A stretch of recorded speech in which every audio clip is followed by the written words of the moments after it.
Well, I want to take and show you my new electrolysis tank that I built. This is a 55-gallon barrel, and as you can see, I put a drain spout in here real easy. Just drill a hole and tap it in there, and it's got let me see if I can show you this, but anyway, it's got where you just screw it on there and tighten it down into the tub itself, and that way it'll keep it from leaking and you're able to drain your water whenever you're ready to. What I did also is, this is a drum out of a washing machine, stainless steel drum, and I had to cut the bottom out of it, or the agitator out of it, in order for it to have an opening in here for the barrel like this, in order to get my cast iron down in there.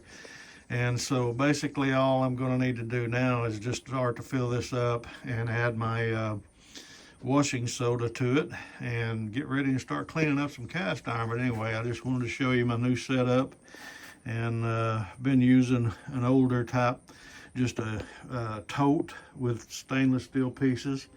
And but anyway, we're going to give this a shot and get it up on a 4-wheel dolly so I can move it around in my shop building and get some things cleaned up here. So we'll show you some things as it progresses along.